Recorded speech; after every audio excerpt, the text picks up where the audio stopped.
Break के बाद आपका स्वागत है। हम जानने की कोशिश कर रहे हैं कि क्या हमें अपने चुने हुए नुमाइंदों को वापस बुलाने का हक मिलना चाहिए।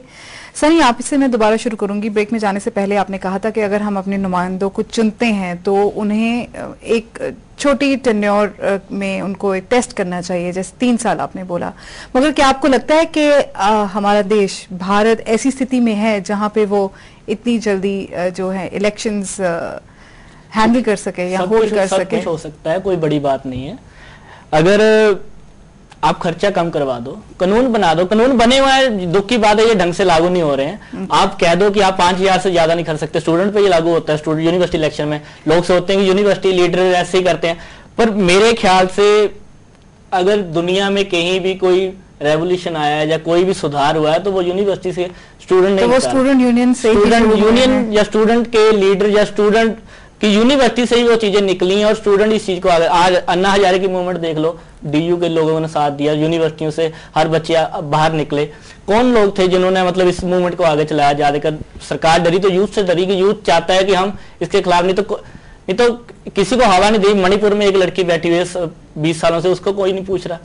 आज स्टूडेंट उसके साथ था तो वो साथ में जुड़े हैं। तो मेरे ख्याल से तो सरकार को इस चीज पे बहुत ही मतलब जोर से, अगर देश को आगे लेके जाना है, अगर वही सिस्टम चलाना है कि चलते रहने दो कोई फर्क नहीं पड़ता, तो आप जैसे मर्जी चलाइए। अगर भारत को वाकई सोने की चिड़िया बनाना है तो ऐसा सही करें। रवि जी, मैं आपके पास दोबारा आऊंगी और राइट टू रिकॉल के ऊपर ही बात करेंगे। क्या आपको लगता है कि जो हमारा लोकतंत्र है अभी उस स्टेज पर नहीं पहुंचा है जहां पर हम इस अधिकार का प्रयोग इफेक्टिवली कर सकें? नहीं पहुंचा। आपकी बात सही है, क्योंकि अभी वोटर इतना जागरूक नहीं है, क्योंकि वो अभी तक अपनी वोट की वैल्यू नहीं जानता। कितने % लोग हैं, पहले तो हमें ये आंकना पड़ेगा कि जो अपनी वोट की वैल्यू समझते हैं। सेकेंडली, जब तक हम लोगों को, हर नागरिक को उनकी फंडामेंटल ड्यूटीज के बारे में अवेयर नहीं कराएंगे, तब तक हम इसके बारे में, क्वालिटेटिव डेमोक्रेसी के बारे में सोच ही नहीं सकते। और सेकेंडली, गुरु गोविंद सिंह महाराज ने उसको और आगे एलोबरेट किया है, राज बिना नहीं धर्म चले है, धर्म बिना सब दले मले है। जब हमारा कोड ऑफ कंडक्ट यानी टॉप ऑफ द लेवल का ठीक नहीं है, इवन के सुप्रीम कोर्ट ने अभी माना है कि corruption flow from the top. Absolutely. तो जो टॉप की बात है उसको एलोबरेट किया है, यानी दोनों बातों को, यथा राजा तथा प्रजा को और उसको, क्योंकि सीढ़ियों को कभी भी नीचे से साफ नहीं किया जा सकता, ऊपर से साफ किया जा सकता है। भूपिंदर जी, आप हमें बताइए, मैं आपके पास वापस आती हूँ कि राइट टू रिकॉल का क्या गलत प्रयोग किया जा सकता है? कौन लोग हैं जो किसी समय पर 3% लोगों से सिग्नेचर करवा के एक पिटीशन डाल सकते हैं? और मैं ये कह रहा था कि वो जो जनसाधारण है, जो आदमी किसी पार्टी, किसी दल, किसी ऑर्गेनाइजेशन से जुड़ा हुआ नहीं, वो नहीं हो सकता। तो वो लोग कौन होंगे जो ये उद्यम करेंगे कि 3% लोगों से साइन करवाओ और वो रिकॉल करवा दो? तो उस तरीके से मतलब एक ऑर्गेनाइज्ड किस्म की डिस्टेबलाइजेशन की पॉसिबिलिटी इसमें रहेगी, without necessarily increasing the democratic power or cloud of the ordinary citizen who votes. अभी हमने रिसेंटली कितने स्कैम्स विटनेस किए हैं कंट्री में। आपको नहीं लगता कि अगर हमारे पास ये हथियार होता राइट टू रिकॉल का, तो शायद कहीं ना कहीं उनको जनता को न्याय जल्दी मिलता? I think in 99% cases when these people get elected in the first place, you know, it's not that their record is very clean and that people do not know about it. It's that despite all this, they get elected. Okay, and that's because first of all they're allowed to put up their candidature. Secondly, they are supported by political parties and organizations. Thirdly, they are supported by large business and other interests.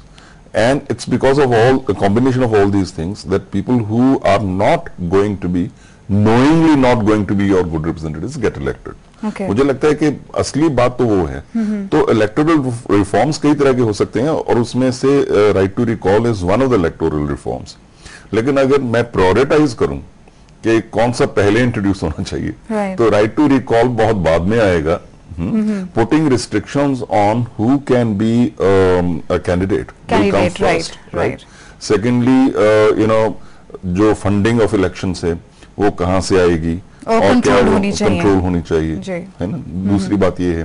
तीसरी, जो तरह तरह की विधाएं, हमारे यहाँ सबसे simple system adopt कर लिया गया, फर्स्ट पास द पोस्ट वाला जो होता है, जिसमें आपके पास हो सकता है 20-30% से ज्यादा वोटें ना हो और बाकी वोटिंग क्योंकि बंट गई इसलिए आपका चुनाव हो गया। तो उसके लिए तरह तरह की सिस्टम्स हैं, प्रेफरेंशियल वोट सिस्टम है, जैसे थोड़ा कॉम्प्लिकेटेड है, but why not. So that goes into the next phase or next step of voting? Right, and no, it's simply, it will ensure that the people who get elected have, if not in the first instance, then second preference vote, third preference vote. किसी न किसी stage पे वो 50% plus 1 vote तो gain करे ना। तो इसी के ऊपर सनी मैं आपसे पूछना चाहूंगी, इन्होंने प्रेफरेंस की बात की है, जैसे इलेक्ट्रॉनिक वोटिंग मशीन पे वो ऑप्शन होना चाहिए, तो एक नो वोट ऑप्शन भी होता है कि अगर वो 5 कैंडिडेट्स फाइट कर रहे हैं, आप उन 5 में से किसी का भी साथ नहीं देना चाहते हैं, तो आप वोटिंग मशीन के ऊपर एक नो वोट की ऑप्शन होनी चाहिए। लोगों को तो पहली बात पता नहीं है, और सरकार एक चालाकी खेलती है कि लोगों को पता नहीं चलने देती है। अगर मशीन पे ही वो चीज होगी तो मतलब आसानी से लोगों को पता लग जाएगा कि मुझे इनमें से कोई कैंडिडेट पसंद नहीं है। राइट। रवि जी, आपके सामने ऐसी सिचुएशन हो कि 5-6 कैंडिडेट्स हैं और आपको उनमें से कोई भी पसंद नहीं है, तो आप नहीं चाहेंगे कि एक नो वोट ऑप्शन होना चाहिए? पर उसमें एक और है जो आप सोचते हैं कि क्या इससे हमारे आम लोगों को, जो हमारी जन समस्याएं हैं या राष्ट्र जो समस्याएं फेस कर रहा है, इससे कोई हमें फायदा मिलने वाला नहीं है, नो रिजेक्शन से और अदरवाइज, जब तक हम इस सारे सिस्टम को रिफॉर्म नहीं करते। उसमें यह है कि हम सेपरेशन ऑफ पावर्स अगर कंप्लीटली कर दें तो that will be the better option, क्योंकि that will flow from the top. तो भूपेंद्र जी, क्या जनता के पास राइट टू रिजेक्ट का जो अधिकार है वो होना चाहिए? होना चाहिए इन द सेंस कि it's a democratic form of protest. It's telling the parties that the kind of candidates you have put up do not deserve our vote. It's not that I'm lazy. If I were lazy, then I wouldn't have actually come to the voting booth. Right. I took the trouble and came all the way, but to register my protest saying that you should be more responsible in putting up candidates which meet a certain minimum standard. That's a form of protest in that sense. And I think if in a particular constituency it turns out that very large percentage of voters actually do this, then I think so they should go for the elections. I mean, for the second round of it. Sunny, आपको नहीं लगता कि कोई ऐसा mechanism जो है वो विकसित किया जाना चाहिए जिससे हमारे नेताओं को जो उनकी हमारे प्रति एक जवाबदेही है, उनको वो जवाबदेह मतलब बना सके हमारे प्रति? ऐसा कोई मैकेनिज्म तैयार होना चाहिए। जिन लोगों को हम रिजेक्ट कर दें या रिकॉल कर लें, उनको दोबारा चुनाव लड़ने का प्रोविजन नहीं होना चाहिए, वो दोबारा कैंडिडेट नहीं बन सकते मेरे हिसाब से। ये आपके हिसाब से वैलिड पॉइंट है? नहीं, ये तो ठीक है, पर ये किस स्टेज पे होना चाहिए? सवाल इस बात का है, पहले क्या जरूरत है? पहले आपको सारा सिस्टम को ठीक करना पड़ेगा, जो यानी स्ट्रक्चरल चेंजेस करनी पड़ेंगी, रिफॉर्म्स करनी पड़ेंगी, तब आप करते हैं। You can reform the system, you can't reform the individuals, right, and individual can not deviate from the system, and that is the thing. Bhupendra ji, आप इस पे क्या राय रखते हैं? No, I agree with him. But if your priority should be to ensure that in the first place, people who get elected are, as a rule, people who are competent and who have some credentials to How can you represent actually constituency. stop corruption then? Fine, everything else is fine, but a very having said highly that, no. educated person Exactly. who's being elected, who has a clear and clean past, but once he's into this, और वो उसी विशेष cycle में वो भी पड़ जाते हैं, तो उस तब आप क्या करें? तो रिकॉल जो है ना, recall is for the exception, right, that somebody looked clean, somebody looked competent, somebody looked committed to the तो बहुत अच्छा था, मगर and yet surprise, the fellow is not doing his job, so let's recall him. It done, rarely this makes sense, but if this becomes a regular practice, then the question will be कि आपने एक बंदे को तो recall कर लिया, मान लीजिए दूसरे साल में, तीसरे साल में, और आपने फिर दोबारा चुनाव कराए, बाई इलेक्शंस करवाए, उसमें फिर उस तरीके के कैंडिडेट्स आ गए, एक और गलत बंदा चुन के चला गया, उसके बाद एक साल बाद आपने फिर रिकॉल कर लिया, फिर आपने चुनाव में तो आप ये कहना चाहेंगे कि हमारी जो डेमोक्रेसी है वो भी इतनी मैच्योर नहीं है कि हम? नहीं, मैच्योरिटी की बात नहीं है, मुझे लगता है कि we need to introduce we need to introduce some mechanisms so that the candidates who are given as the choice range to the voter, वो candidates इस तरीके के हों, उसमें गलत elements जो हैं वो पहले से आ ही ना पाए, तो फिर होगा कि कभी कभार जो ठीक लगने वाले लोग थे उनमें भी कोई गलत निकल आएगा। अब तो ये है कि सब लोगों को पता होता है कि ये पैसे वाले लोग हैं, या ये कास्ट के बेसिस पे या रिलीजन के बेसिस पे लोगों के सेंटीमेंट को भार के वोट लेने वाले लोग हैं, या ये पैसे के बल पे करने वाले हैं। तो मतलब पहले से पता होता है, फिर लोगों के पास कुछ चॉइस होती नहीं है। And we know that votes also get manipulated, voters get manipulated, not votes. तो वो सब होने के बाद हमारी जिस तरह की पार्लियामेंट बनती है फ्रॉम डे वन, मतलब हम सब जानते हैं कि इनमें से इतने लोगों के क्रिमिनल रिकॉर्ड्स हैं, इतने लोगों का ये है। तो question is the day Lok Sabha gets formed, हमें उसी दिन पता होता है कि इसमें गलत किस्म के लोग। बिल्कुल।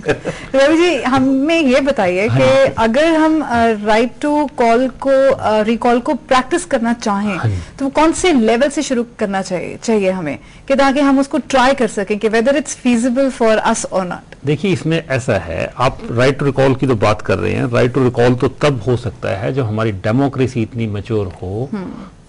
ये नेक्स्ट स्टेज है, ना कि ये स्टेज। अभी तो हमें ये डिसाइड करना होगा कि हमें ये पार्लियामेंट्री जो सिस्टम है हमारा, यही सब की, ये सब बीमारियों की जड़ है। करप्शन भी इस करप्शन का कारण भी ये है, और करप्शन बढ़ता भी इसी वजह से है, कम्युनिज्म भी इसी वजह से है, कास्टिज्म भी इस पार्लियामेंट्री सिस्टम की वजह से है। क्योंकि हमारा एक अट्रैक्शन है एक लेजिस्लेटर को, हम क्योंकि हमने मंत्री बनना है, तो मंत्री बनने के लिए एमएलए बनना जरूरी है और एमपी बनना जरूरी है जी। तो वो जो अट्रैक्शन है ना, वो पहले पैसे लगाता है, फिर कमाता है, फिर पैसे लगाता है, फिर कमाता है, विशियस सर्कल बना। मैं वही कह रहा हूँ कि will have to reform the system.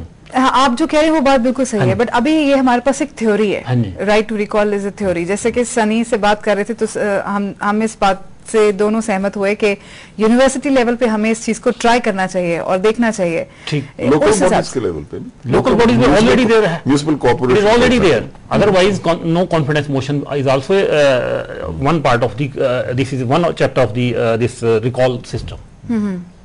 But how it is effective, it is also it also is misused, right? हाँ, कुछ विशेष ऐसे तबके के लोग हैं जो इस राइट को मिसयूज कर सकते हैं। Rather, our constitution, earlier it was a lawyer's paradise. Sir will be agree to this. Now it has become manipulator's paradise. Absolutely. That is the main problem. हमारा शो खत्म करने का टाइम आ गया। सनी, आपसे जाते जाते लास्ट वर्ड। लोगों को जागरूक करो, लोग जागरूक हो भी रहे हैं। अब वो मुद्दों पे चुनाव नहीं लड़ा जाता कि हम मंदिर बनवा देंगे, हम मस्जिद बनवा देंगे। विकास के नाम पे राजनीति होनी शुरू हो गई है। करप्शन के खिलाफ पार्टी खुद खड़ी हो गई है। प्रधानमंत्री जी ने कहा कि आप अपना काम करिए। कलमाड़ी जेल में बैठा है, राजा अंदर बैठा है, करुणानिधि की बेटी अंदर जाने की तैयारी कर रही है। तो लोगों में जागरूकता लाने की बहुत ज्यादा। चलिए, आप जिस चेंज के बारे में बात कर रहे हैं वो सुनने में तो बहुत ही अच्छी लग रही है। नहीं, देखते हैं कि उसका रिजल्ट क्या निकलता है और हमें उससे क्या क्या फायदे हासिल होते हैं। आप सबका हमारे स्टूडियो में आने के लिए बहुत बहुत धन्यवाद। भ्रष्ट सांसदों और विधायकों को वापस बुलाने की बात कानों को बहुत अच्छी लगती है, लेकिन हम शायद इस बात को भी भूल जाते हैं कि इस कदम का गलत इस्तेमाल भी हो सकता है। अगर हमारे देश में ऐसा कुछ कदम उठाया जाता है तो उससे पहले उस पर राष्ट्रीय स्तर पर विचार विमर्श होना बहुत जरूरी है। बदलाव की जरूरत है, लेकिन ये व्यवहारिक भी होना चाहिए। इसी के साथ हम आज का प्राइम डिबेट यहीं खत्म करते हैं। फिर मिलेंगे एक नए मुद्दे के साथ। नमस्कार, सत श्री अकाल।